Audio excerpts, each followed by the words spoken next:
السلام عليكم ورحمة الله وبركاته. إن الحمد لله نستعينه ونستغفره ونعوذ به من شرور أنفسنا ومن سيئات أعمالنا. من يهده الله فلا مضل له ومن يضلل فلا هادي له.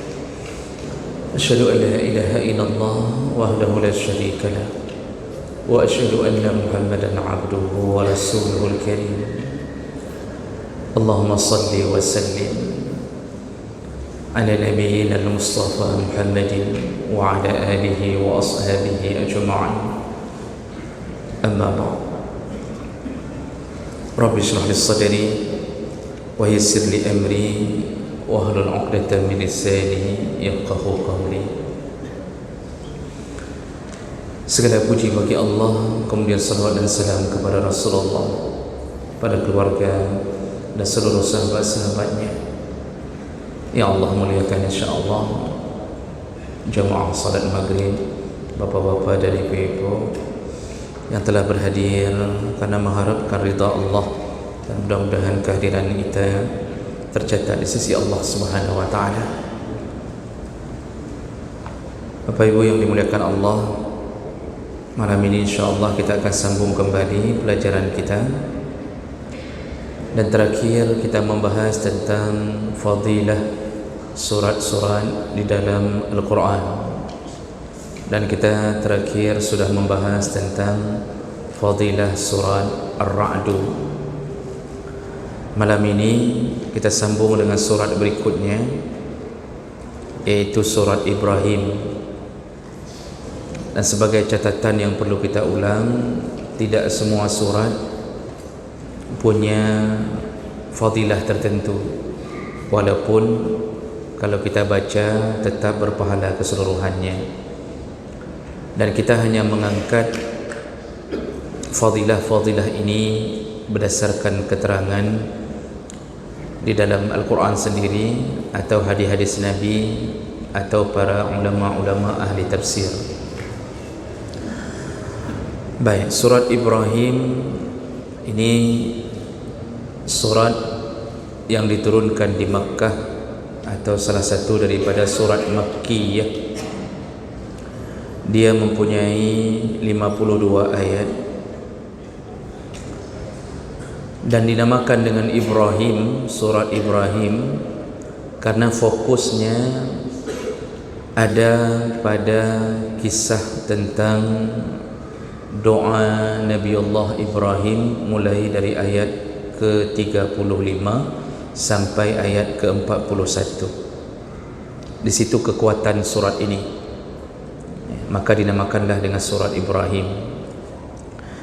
Jemaah melakukan Allah Subhanahu wa taala, kita tahu bahawa Ibrahim alaihi salam Abul Anbiya, bapaknya para nabi, gelar beliau. Beliau ini punya kisah perjuangan hidup yang luar biasa dahsyat, menuntut kesabaran, tapi beliau tetap ditampilkan oleh Allah sebagai sosok yang paling banyak bersyukur kepada Allah di balik segala macam ujian yang diberikan oleh Allah. Jadi ujiannya banyak, tetapi beliau tetap bersyukur di balik semua ujian itu. Dan itu nanti nampak di dalam doa-doa beliau. Nabiullah Ibrahim mendapatkan banyak sekali tantangan dengan berbagai macam perintah Allah. Wa iz ibtala Ibrahim rabbuhu bikalimatin fa atammahunna, dalam surah Al-Baqarah.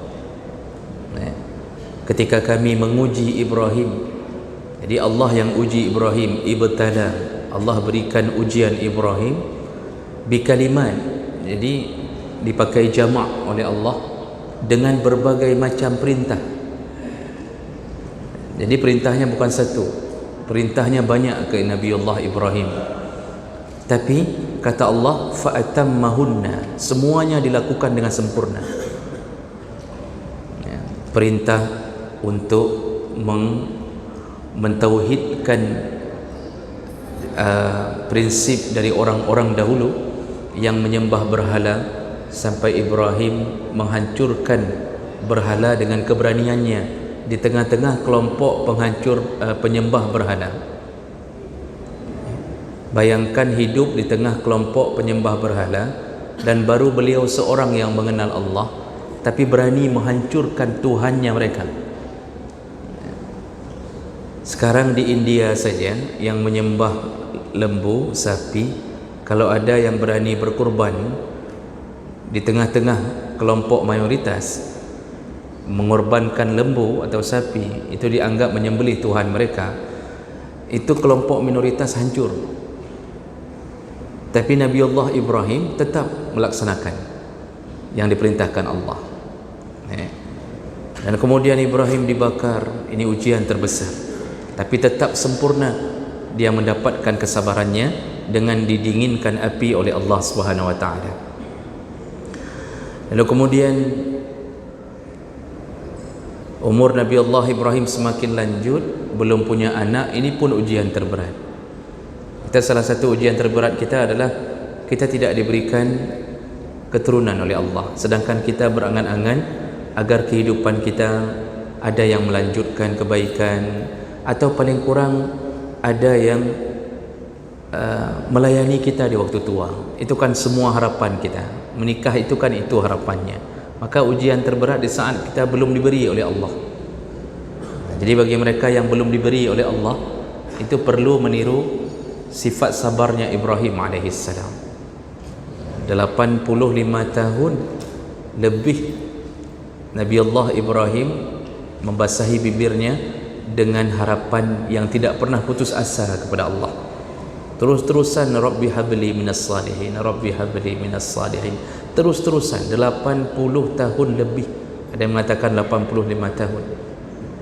Bayangkan doa seorang kekasih Allah yang ditunda oleh Allah 80 tahun lebih. Kita hari ini baru 6 tahun, mungkin Allah belum beri setelah masa pernikahan, maka bersabarlah. Mungkin kita perlu berdoa 80 tahun lebih. Umur kita cuma 63, berarti belum habis doa sudah meninggal duluan. Maka Allah beri di akhirat, Allah ganti di akhirat. Yang penting doa. Dan kemudian panjang cerita tentang kehidupan beliau, tentang ujian-ujian Allah beri. Setelah diberi oleh Allah anak, ternyata disuruh sembelih. Bayangkan anaknya disuruh sembelih oleh Allah setelah 13 tahun tidak melihat Nabi Allah Ismail. Jadi dari kecil sudah, karena Siti Sarah cemburu dengan perhatian Ibrahim lebih kepada Siti Hajar yang sudah lebih dahulu diberikan Ismail, membuat Sarah cemburu. Itu istri Nabi saja cemburu, maka jangan pikir istri kita tidak ada cemburunya. Jadi jangan kita selalu mengatakan ke istri, Allah itu pun cemburu. Kita baru melirik ke istri orang lain, dia lalu marah-marah di rumah, lalu kita mengatakan Allah menyanpih namu pulih, bisa kita bilang. Cemburu itu kekuatan dari para perempuan. Istri Nabi Allah saja cemburu, padahal yang suruh nikah dia dengan Hajar adalah Sarah untuk mendapatkan keturunan, tapi kemudian timbul cemburu, disuruh asingkan ke tempat yang lain. Jadi dalam tafsir sebutkan Sarah yang meminta Ibrahim untuk mengasingkan Hajar, dan supaya tidak terjadi pertengkaran di dalam rumah tangga, diasingkan. Bayangkan Ismail kecil diasingkan, bayi diasingkan. Jadi jemaah mereka Allah 13 tahun tidak melihat Ismail. Begitu setelah 13 tahun datang berkunjung, Ismail sudah berumur remaja. Tiba-tiba baru datang disuruh sembelih. Masya Allah, bikalimat, kata Allah, berbagai macam perintah aku perintahkan kepada anak Ibrahim, fa'atammahun, tetap dia melaksanakannya. Jadi ini kekuatan Nabi Allah Ibrahim. Makanya di dalam Al-Quran itu hanya 2 nabi yang Allah menyebutkan kalimah uswatun hasanah. Semua nabi baik, tapi yang dijadikan sebagai sumber suri tauladan seluruh alam iaitu Nabi Allah Ibrahim dan Nabi Allah Muhammad sallallahu alaihi wasallam, yang didempetkan dengan kalimat uswatun hasanah. Jadi Nabi Allah Ibrahim ini yang paling hebat dari perjuangan beliau setelah beliau bersabar, iaitu tidak putus-putusnya beliau menggantungkan harapan melalui doa. Jadi kekuatan Nabi Allah Ibrahim ini ada pada doa. Inilah yang ada pada surat Ibrahim. Allah ingin ceritakan salah satu daripada keutamaan surat Ibrahim, Allah ingin mengajarkan cara atau gaya Nabi Allah Ibrahim berharap dari Allah melalui doa-doanya, dan semua doanya makbul di sisi Allah Subhanahu wa taala. Nah, jemaah maka Allah Subhanahu wa taala, dan ini bisa kita lihat dari inti ayat, mulai dari ayat ke-35 sampai ayat ke-41. Mari kita lihat bagaimana Nabi Allah Ibrahim memulai perjuangannya dengan harapan dalam doa-doanya. Dalam ayat ke-35 Allah Subhanahu wa taala menceritakan tentang doa Nabi Ibrahim. Yang pertama, beliau minta agar Makkah atau tanah yang dulu disebut Bakkah menjadi tanah yang aman.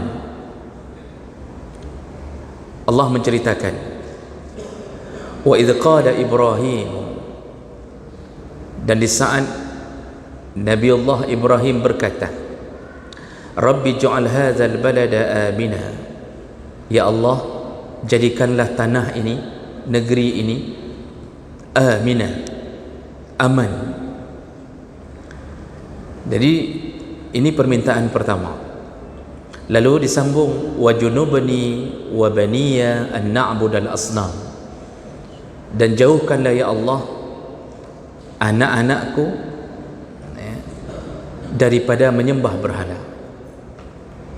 Para ahli tafsir menyebutkan bahawa ketika Nabi Allah Ibrahim mengasingkan Hajar, Siti Hajar, ditempatkan di kota yang waktu itu tidak disebutkan namanya, hanya disebutkan Hazal Balada. Nabi Allah Ibrahim meminta pertama kepada Allah. Jadi setelah diletakkan Hajar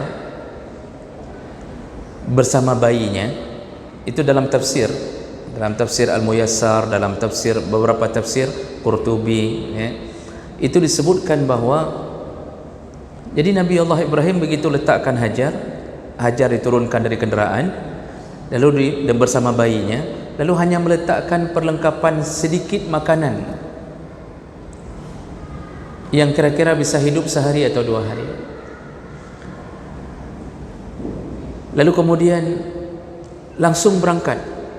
Jadi langsung Ibrahim alaihissalam naik ke atas kenderaannya, mau berangkat. Siti Hajar memegang tangan suaminya, lalu dia berkata, kenapa engkau tega meninggalkan kami di tempat ini? Nabi Ibrahim tidak menyahut apa-apa. Dalam tafsir sebutkan Nabi Allah Ibrahim tidak menyahut apapun. Jadi dia menguatkan hatinya untuk tidak menyahut apapun.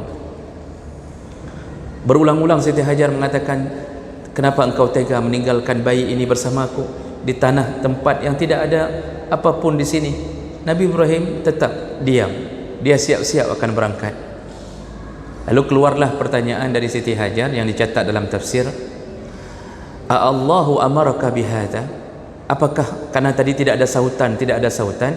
Akhirnya Hajar bertanya, benar, apakah ini semua suruhan Allah? Baru Nabi Allah Ibrahim menjawab, na'am, iya, ini suruhan Allah. Itu saja. Setelah itu beliau tinggalkan, dan Siti Hajar menjawab sendiri, kalau ini benar suruhan Allah, maka pasti Allah akan memelihara kami. Maka pergilah wahai suamiku. Begitu hebatnya, bayangkan Bapak Ibu, meninggalkan anak yang masih bayi dengan yang sudah didoakan 80 tahun lebih, dengan istrinya yang tercinta di tanah gersang. Nah, disebutkan dalam tafsir Ibrahim menahan tangisnya dan dia terus berangkat dengan kenderaannya. ketika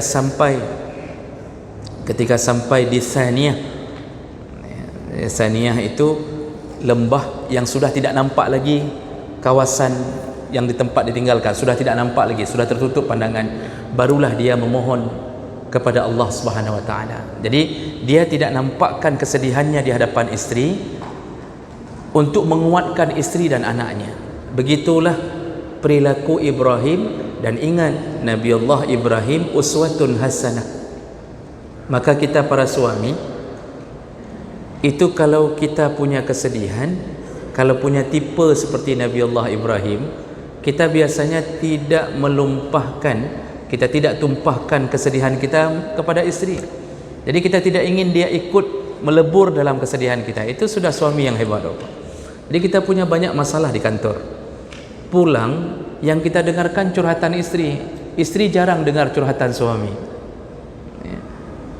Ini tipe Nabi Allah Ibrahim, padahal dia sedih, suami itu juga sedih. Cuma kenapa tidak keluar air matanya di depan istri? Karena suami yang tegar akan membuat dia pelindung, qawwam, dia pemimpin. Pemimpin tidak boleh cengeng di depan orang yang dipimpin. Begitulah karakter Nabi Allah yang jadi uswatun hasanah.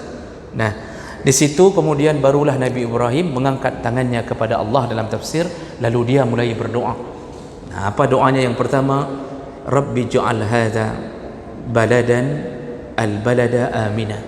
Ya Allah, jadikanlah tempat ini, tempat ku tinggalkan anakku dan istriku, amina, aman. Jadi aman dari segala hal, aman dari perampokan, aman dari kezaliman, aman dari penganiayaan. Itu doa Nabi Allah pertama. Jadi dia mohon pertama lingkungan tempat tinggal anak istrinya, ya Allah amankanlah. Dan ini pengaruh besar, Bapak. Kita ini kalau ingin anak istri atau kita berada di dalam sebuah suasana keagamaan yang bagus, itu perlu sekali lingkungan yang baik. Kita sudah didik anak di rumah macam-macam, hafal Quran sudah, salat sudah, semua sudah. Masuk ke SD, kebetulan di SD itu tidak beraturan, tidak ada pelajaran agama yang bagus, praktek sunnah tidak ada, semua tidak ada. Itu walaupun bertahun-tahun kita berada mendidik anak, hancurnya di sekolah. Kita tinggal dalam satu lingkungan. Umar bin Khattab pernah berkata, al-jar qabla ad-dar. Kalau mau cari rumah, yang dilihat dulu bukan isi rumah, tapi yang dilihat al-jar, yang dilihat adalah tetangga. Jadi kalau mau sewa rumah, lihat dulu, ini rumah sudah ketahuan nih, ini yang akan kita sewa. Pertanyaan pertama, lihat, investigasi siapa tetangga, dan di situ lingkungannya bagaimana. Jadi jangan asal beli tanah, lihat dulu lingkungan. Kalau lingkungan rusak, rumah kita luar biasa bagusnya, kita rusak, anak kita keluar rumah tetap rusak. Ini beli rumah kok di tengah-tengah para toke sabu-sabu, beli rumah, cari rumah, sewa rumah, di tengah-tengah orang pengedar sabu-sabu. Di situ ganja, narkoba, yang main cewek laju, yang berzina di situ. Kok cari rumah di situ? Ada yang mengatakan, mudah-mudahan dengan kehadiran saya bisa merubah. Kalau bisa merubah, kalau tidak bisa dirubah oleh mereka. Makanya lingkungan ini, doa pertama Nabi Allah Ibrahim, memohon lingkungannya baik, memohon lingkungan aman. Kalau kita ingat hadis tentang seorang pemuda yang telah membunuh 99 orang, akhirnya dia membunuh yang ke-100 kepada seorang yang dianggap alim, ternyata mengatakan tidak ada taubat untuknya, dibunuhnya lagi yang ke-100. Nah, kemudian barulah ada orang yang menasihati, taubatmu akan diterima, tapi pindahlah dari tempatmu, bergabunglah ke kampung fulan, di sana orang beribadah di semuanya, hiduplah bersama mereka. Jadi ternyata untuk taubat saja, untuk taubat itu perlu lingkungan. Kita perlu bergabung-gabung dengan orang baik. Susah taubat kalau tetap bergabung di kedai kopi terus-terusan. Ya. Pegah taubat, orang malam kedai kopi, gimana cara taubat? Kalau bergabung dengan sesama jamaah, Masya Allah, terbina apa? Lihat salat duha, kita pun ikut salat. Kalau dalam satu mobil ada 6 penumpang, 5 penumpang salat, 1 tidak salat, yang 1 ini ikut salat, begitu turun ikut salat, daripada disuruh jaga mobil. Yang lain sudah turun, kau nggak salat kan? Nggak salat, ya sudah, jaga mobil aja, jangan sampai mobil ini begini, duduk dalam sana, nggak mau, ikut salat. Tapi kalau 5 orang tidak salat, 1 salat, yang 5 ini mengatakan, kita nggak usah berhenti dulu lah, nanti aja sekaligus kedih bak subuh baju kedih. Itu kalah yang 1 karena mayoritasnya rusak. Maka lingkungan itu perlu. Nabiullah Ibrahim itu orang yang paling akrab dengan Allah. Sampai nanti doa berikutnya, beliau tidak lagi menyebutkan memakai ya, biasanya orang ya Rabbi sebagai penghormatan, tapi doa berikutnya Nabiullah Ibrahim tidak menyebutkan ya Rabbi, langsung Rabbi, menunjukkan keakrabannya bersama Allah. Kita kalau sudah akrab, itu tidak lagi manggil ya Ustaz, tidak lagi manggil, kita langsung panggil nama, kita panggil, itu kalau sudah akrab. Ustaz, kadang tiap, ini akrab, Ustaz pun nggak marah, ya. Tapi kalau belum akrab, kita akan berbahasa basi, Assalamualaikum Ustaz, ya Ustaz, begitu. Jadi ada sedikit kekakuan. Nabiullah Ibrahim dalam tafsir tidak lagi memanggil Allah dengan bahasa ya Rabbi, tidak ada ayanya, langsung Rabbi, menunjukkan dia adalah Khalil, kekasih Allah. Jadi jemaah melakukan Allah, lihatlah, Masya Allah, Nabiullah Ibrahim memohon untuk Allah menjaga anak dan isterinya melalui lingkungan yang baik. Itu doa pertama Ibrahim. Maka kita ini kalau salah-salah tempat tinggal, Pak, segera pindah. Saya tidak sebutkan daerahnya kalau semua ini, dia takut nak urang nak kecil pula, dia takutnya. Pindah, Pak, hijrah. Kalau tidak, Masya Allah, kita merasa tertutup, tutup rumah, tutup jendela untuk menjaga kita, menjaga anak, tetap tidak terjaga, tetap tidak terjaga. Kenapa? Teman itu sangat-sangat berpengaruh. Al-mar'u ala dini khalilih, kata Rasulullah. Seseorang sangat tergantung kepada agama temannya, artinya gaya temannya. Falyanzur ahadukum ila man yukhalil, maka lihat-lihatlah dengan siapa engkau berteman. Jadi disuruh lihat-lihat, bertemanlah dengan orang saleh. Kalau berteman dengan orang saleh, paling kurang kalau kita tidak ikut salat duha bersamanya, paling kurang kita ikut mendapatkan wanginya. Maka kan Nabi mengatakan berteman dengan orang saleh itu seperti berteman dengan buah apa dalam hadis, uturjah, enggak dapat ininya, wanginya.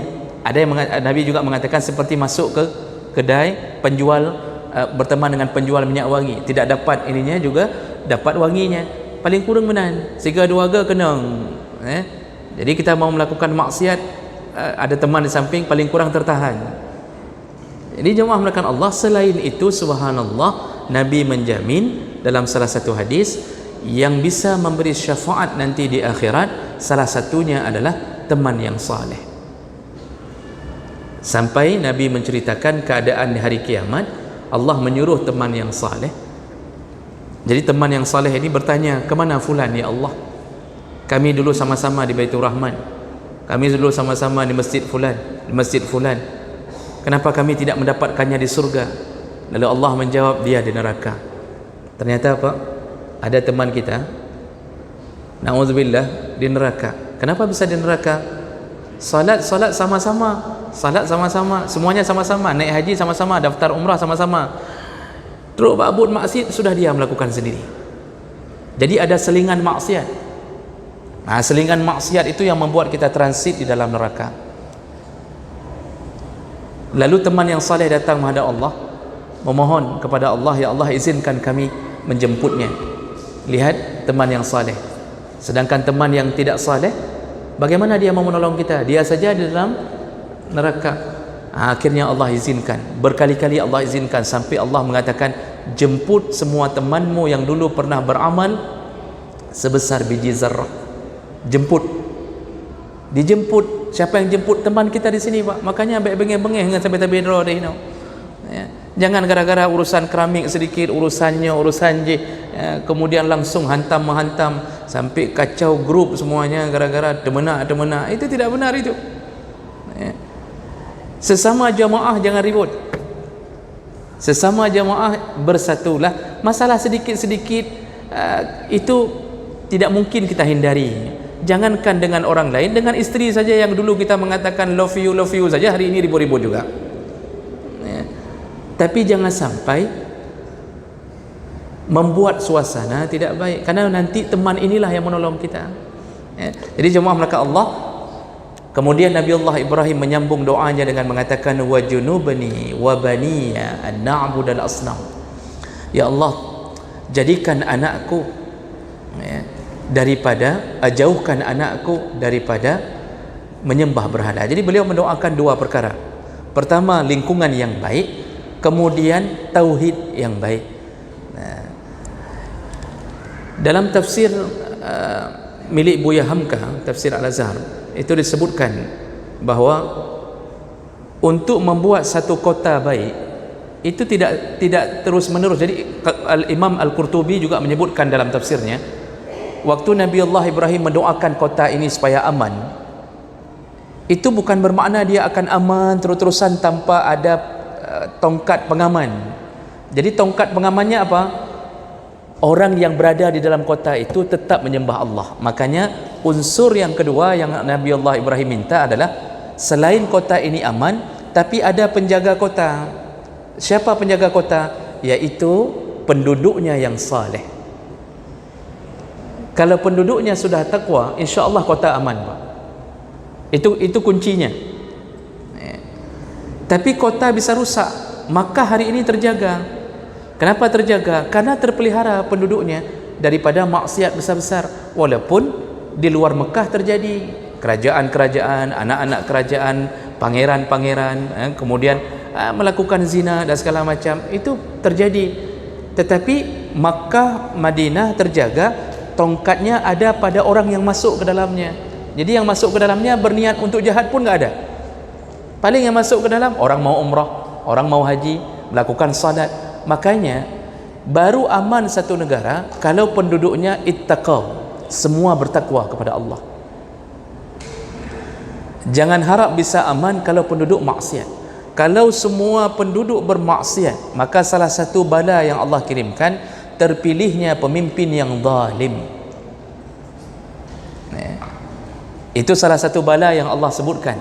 Kalau sudah bermaksiat penduduk, terpilih pemimpin yang zalim. Makanya kenapa orang-orang dulu itu pemimpin saleh-saleh? Karena penduduknya saleh-saleh. Abu Bakar, Umar, Utsman. Waktu Abu Bakar mimpin, yang jadi penduduk Ali bin Abi Thalib. Nah, ketika kerusakan-kerusakan terjadi, Bani Abbasiyah, Bani Umayyah, itu sudah mulai berikutnya sudah mulai berganti-ganti, sekali zalim sekali baik, sekali zalim sekali baik. Nah, kenapa terpilih begitu? Disesuaikan oleh Allah dengan gaya penduduknya. Makanya kita hari ini, Pak, ini harus sadar-sadar diri. Kalau ada yang mengisukan kenapa PKI bisa bangkit, pikirkan diri sendiri, karena kita mulai menjauh dari Allah. Maka Allah membuat kesempatan untuk terjadinya kezaliman ke atas kita. Wa kadzalika nuwalli ba'dadh-dhalimina ba'dha. Allah bisa atur, kami akan angkat pemimpin yang zalim untuk menzalimi dirimu sendiri. Nah, ini semua skenario Allah karena kita tidak takwa lagi kepada Allah.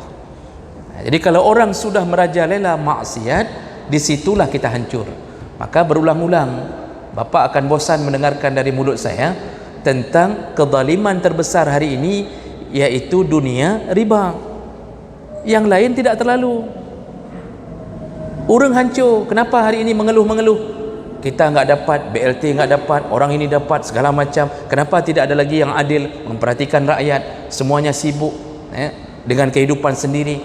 Kenapa begitu? Karena kita biarkan maksiat, dan kita terjun ke dalam maksiat itu beramai-ramai.